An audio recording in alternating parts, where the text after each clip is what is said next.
Hello student, स्वागत है आप सभी का इस वीडियो लेक्चर में। आज इस वीडियो में हम सीखने वाले हैं मैट्रिक्स। तो चलिए स्टार्ट करते हैं। मैट्रिक्स क्या होता है?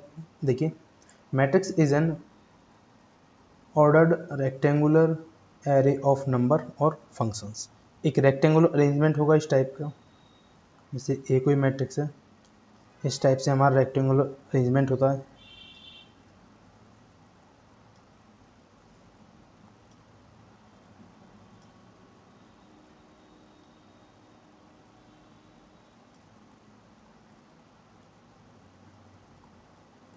ये देखिए, इस टाइप से एक रेक्टेंगुलर एरे होता है किसी फंक्शंस का या फिर नंबर्स का।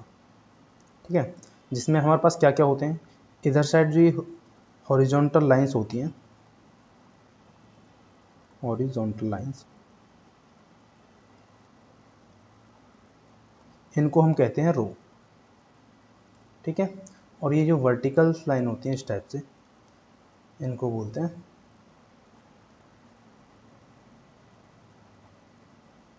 ये हमारे पास होती हैं कॉलम्स। ठीक है,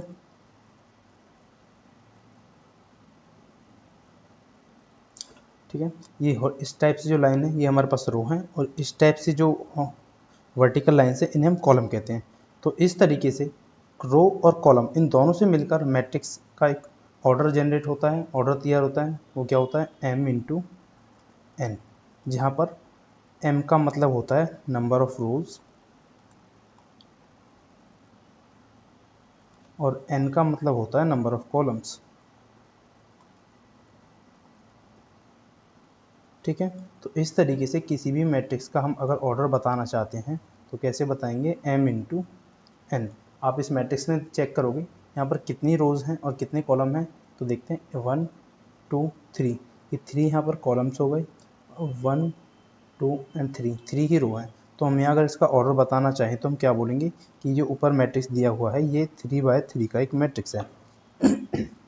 ठीक है, इधर देखिए बुक की तरफ, आपकी बुक में क्या गिवन है कि ऑर्डर ऑफ मैट्रिक्स क्या होगा।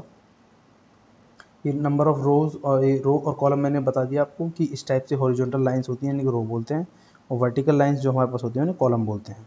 आगे देखिए ऑर्डर ऑफ मैट्रिक्स में, a matrix having m rows and n columns is called the matrix of order m into n, और सिंपली m इंटू n। ठीक है, तो यही मैंने आपको यहाँ बताया है कि m नंबर ऑफ रोज होंगी, जितनी इस मैट्रिक्स के अंदर रो होती हैं उनको हम m से डिनोट करेंगे, जितने कॉलम होते हैं उनको n से डिनोट करेंगे। तो इस तरीके से उनका ऑर्डर तैयार होता है m इंटू n। ठीक है, इधर देखिए,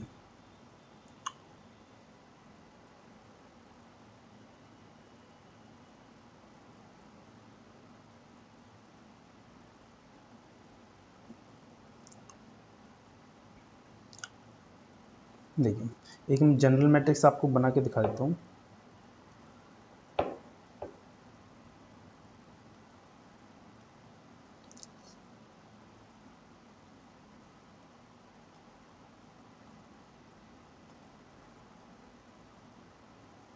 कोई भी हम ए मैट्रिक्स लेंगे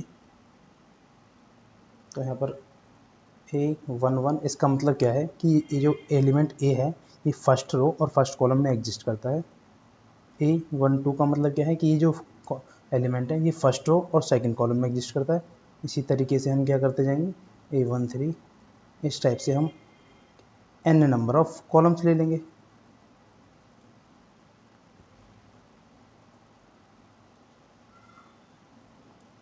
इधर हम सेकंड रो जनरेट करते हैं, A21, A22, A23 से लेके A2n।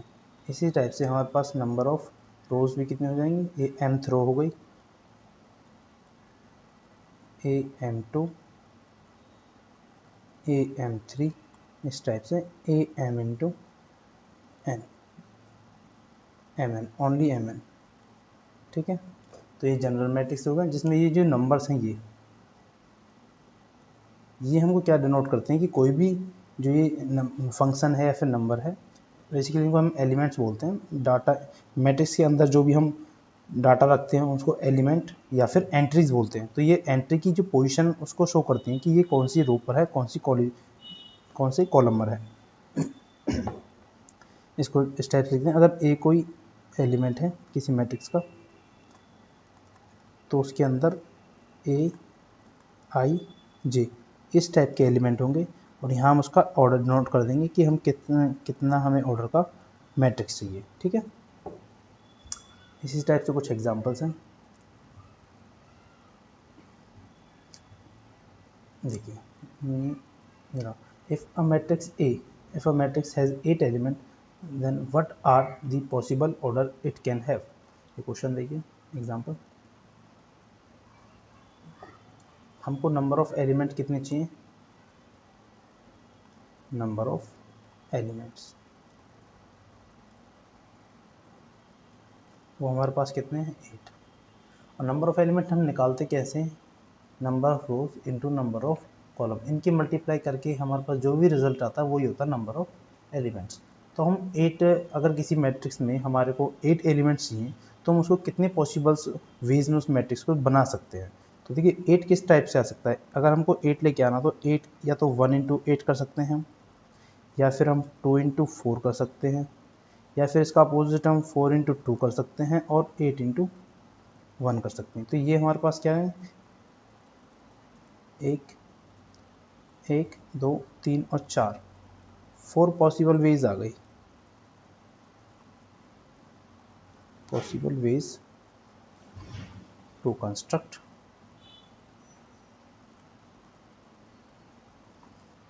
a matrix with 8 elements। आई बात समझ में।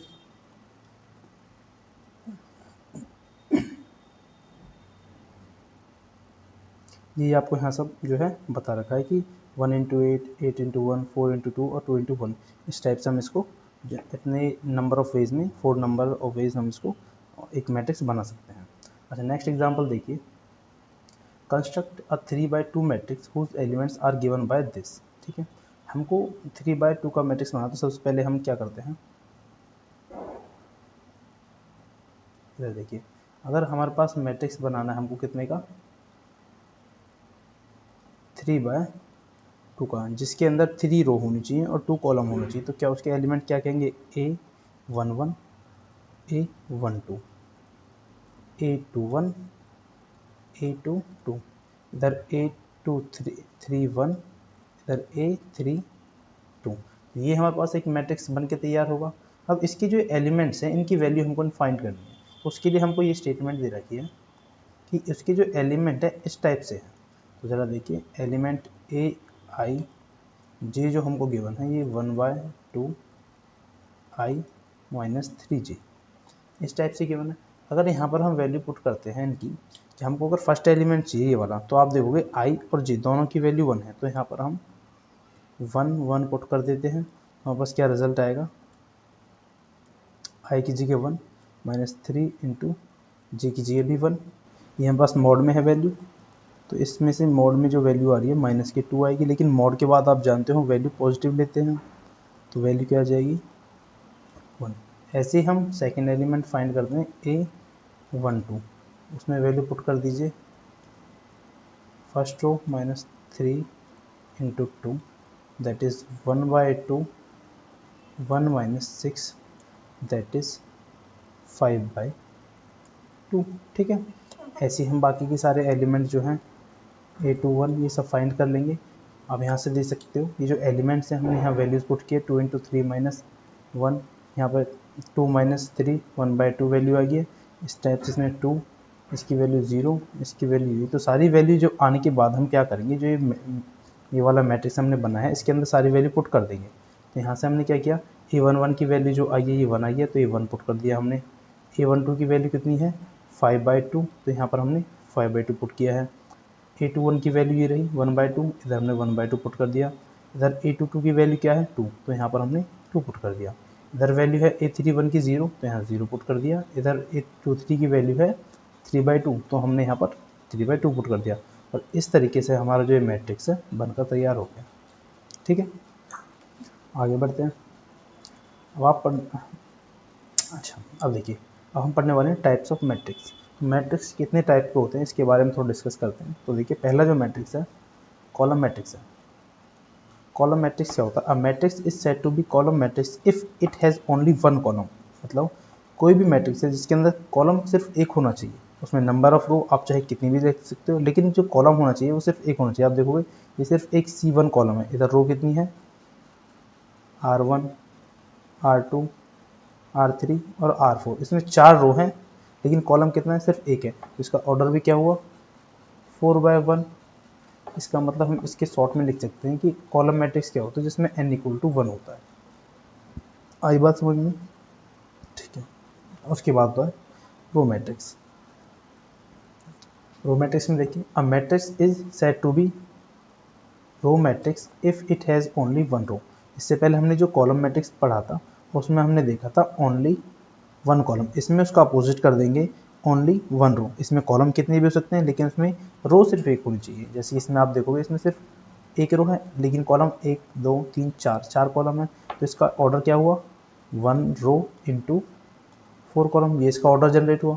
ठीक है, इसको हम सिंपली क्या कह सकते हैं? रो मैट्रिक्स वो होता है जिसके अंदर m=1 वैल्यू होती है। उसके बाद हम पढ़ते हैं स्क्वायर मैट्रिक्स। देखिए, a matrix in which the number of rows are equal to the number of columns is said to be a square matrix. Thus, an m into n matrix is said to be square matrix if m into n m equal to n and known as a square matrix of order n। मतलब अगर हमारे पास m रो हैं और n column है तो दोनों की संख्या जो होनी चाहिए बराबर होनी चाहिए। तो इस टाइप के जो मैट्रिक्स होते हैं उनको बोलेंगे हम स्क्वायर मैट्रिक्स। आप इस एग्जांपल में देखिए, इसमें कितनी कॉलम्स हैं? C1, C2, C3, ये 3 कॉलम है। इधर R1, R2 और इधर R3, 3 ही रो है, तो इसमें m भी बराबर 3 है और n भी बराबर 3 है। तो हमारे पास क्या हुआ? m इक्वल n हुआ। तो ये क्या स्क्वायर मैट्रिक्स हुआ और इसको लिखने के लिए हम सिंपली लिख सकते हैं ऑफ n, या फिर n लिख दो या फिर m, किसी भी एक आप यूज़ कर सकते हो। ठीक है, नेक्स्ट देखिए, नेक्स्ट होता है diagonal matrix. A square matrix Bij m into m is said to be a diagonal matrix if all its non-diagonal element, यहाँ से देख फोकस करना हमको, if all its non-diagonal element are zero। मतलब कि ये कोई अगर मैट्रिक्स है इस टाइप से, इसके ये वाला डायगोनल चेक करना है, इधर जो भी हमारे पास एलिमेंट्स होंगे इनको छोड़कर बाकी सभी क्या होने चाहिए? जीरो होने चाहिए। ये बात हमको ध्यान रखनी है, तो वो मैट्रिक्स कहलाएगा एक डायगोनल मैट्रिक्स। एक बात और, हर कोई डायगोनल मैट्रिक्स क्या होगा? स्क्वायर मैट्रिक्स होगा, तभी तो उसमें डायगोनल बनेगा। तो ये क्या स्क्वायर मैट्रिक्स होगा, ये लिख रखा है स्टार्टिंग में, स्क्वायर मैट्रिक्स भी कोई स्क्वायर मैट्रिक्स है।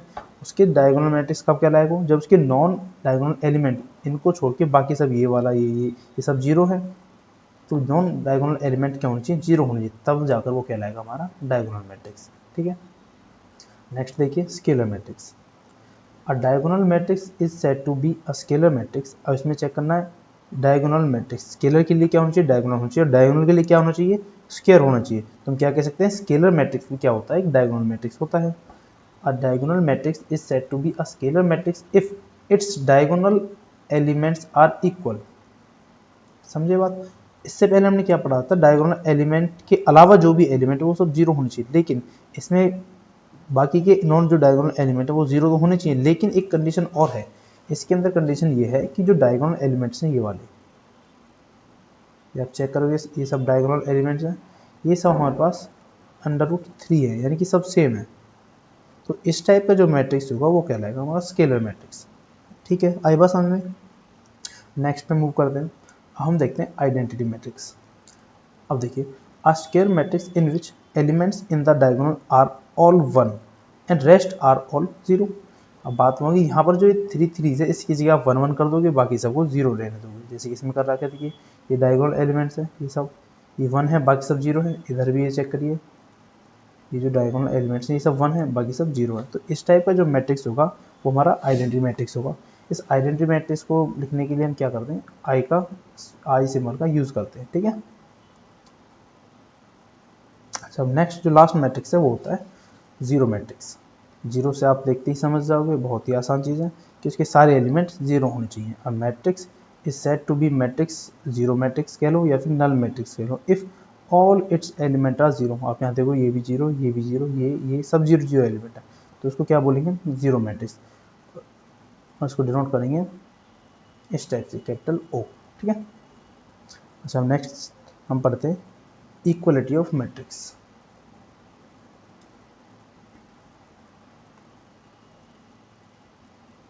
देखिए, two matrix A I J type के उसके अंदर एलिमेंट है, बी उसमें बी आई जे टाइप के एलिमेंट है, are set to be equal if they are of the same order. पहली कंडीशन है कि इन दोनों का ऑर्डर सेम होना चाहिए। अगर ये हमारा m इंटू एन ऑर्डर का है तो ये भी हमारे पास m इंटू एन होना चाहिए, दोनों का ऑर्डर सेम होना चाहिए। Each element of A is equal to the corresponding element of B, that is a I j equal to b I j for all i and j. तब जाकर हम बोलेंगे कि मैट्रिक्स इक्वल है। देखिए मैं आपको यहाँ बताता हूँ। मान के चलो ये कोई मैट्रिक्स ए है, इसमें एलिमेंट है A11, A12, A21 और A22। और एक दूसरा मैट्रिक्स हम लेते हैं बी मैट्रिक्स, उसके अंदर एलिमेंट है इस टाइप से B11, B12, B21 और B22।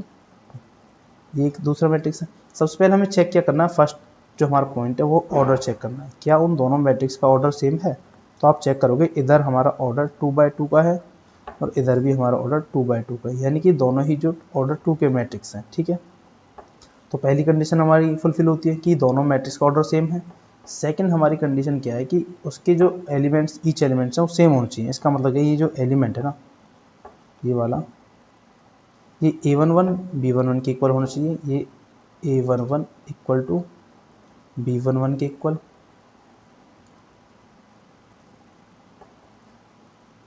A12 होना चाहिए हमारे पास B12 के इक्वल, A21 हमारा होना चाहिए B21 के इक्वल और A22 B22 के इक्वल होना चाहिए।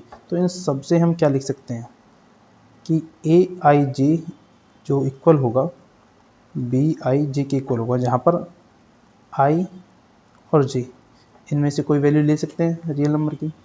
तो हर किसी ईच आई जे के लिए, फॉर ईच आई जे के लिए ये दोनों चीज़ इक्वल होनी चाहिए। अगर ये दोनों कंडीशन हमारी फुलफिल होती है तब जाकर हम बोलेंगे कि जो मैट्रिक्स ए है ये मैट्रिक्स बी के इक्वल है। आई इतनी बात समझ में? अच्छा, आप एग्जांपल देखिए। हमारे पास क्वेश्चन एग्जांपल नंबर 4 में क्या गिवन है कि ये जो मैट्रिक्स है दोनों मैट्रिक्स इक्वल है, तो हमको फाइंड करनी है value of a b c x y z, इन सबकी वैल्यू फाइंड करनी है। अब चेक करिए, यहाँ पर पहले इन दोनों का ऑर्डर सेम है, 1 2 3 इसमें कॉलम है, 1 2 3 इसमें 3 कॉलम है, 1 2 3 इसमें रो है, 1 2 3 इसमें 3 रो है, दोनों सेम ही है। अच्छा, अब देखिए, अगर ये मैट्रिक्स इक्वल है तो इनके ऑल करस्पॉन्डिंग जो एलिमेंट है वो सभी इक्वल होंगे। इसका मतलब क्या है, ये जो फर्स्ट एलिमेंट होगा ये इसके इक्वल होगा, ये जो सेकंड एलिमेंट होगा ये 6 के इक्वल, ये जो एलिमेंट होगा ये इसके इक्वल होगा। इसी टाइप से सारे एलिमेंट आपस में इक्वल होंगे। जो जिस पोजीशन पे है दोनों में सेम पोजीशन के एलिमेंट इक्वल होंगे। तो हम इनकी वैल्यू निकालने के लिए ए बी सी की जगह चेक करते हैं। तो पहला देखिए, फर्स्ट एलिमेंट को आप इक्वल करते हैं,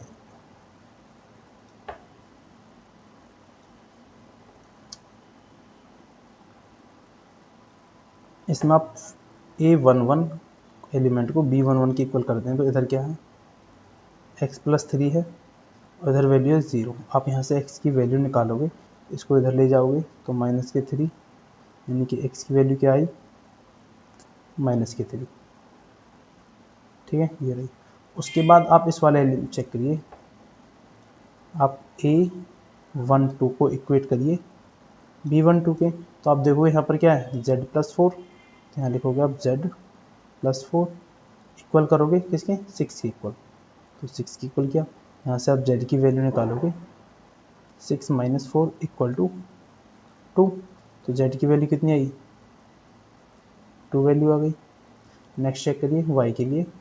y के लिए आप क्या करोगे, A13 जो एलिमेंट है उसको B13 एलिमेंट के इक्वल करेंगे। तो यहाँ से 2y - 7 ये इक्वल है 3y - 2 के। तो आप क्या करोगे, इन वैल्यू को इंटरचेंज कर दोगे, 2y ये 3 का इधर आकर -3 हो जाएगा, ये -2 है और ये -7 इधर जाके +7 हुआ। इधर बच गया आपका -y और इधर बच गया +5। यहाँ से आप ऐसा भी कह सकते हो कि y इक्वल जो है -5 के है। ठीक है, y की वैल्यू -5 आ गई। अच्छा, उसके बाद हमारे पास क्या वैल्यू बचेगी, ए बी और सी। ए बी सी के लिए आप वैल्यू निकालेंगे ये जो A22 पोजीशन पर एलिमेंट है ये इसकी इक्वल है, तो यहाँ चेक करोगे आप A22 वाला जो एलिमेंट है वो B22 के इक्वल पुट करेंगे, तो वैल्यू है A-1, ये इक्वल है आपका -3 के। ए को आप इधर रखोगे और -1 को राइट हैंड साइड ले जाओगे, तो वैल्यू क्या आएगी, A = 2। ऐसे ही हम बाकी की वैल्यू निकाल लेते हैं, इधर C की वैल्यू निकाल लेते हैं इससे कैलकुलेट करके। 0 जो इक्वल है 2C + 2 के इक्वल है,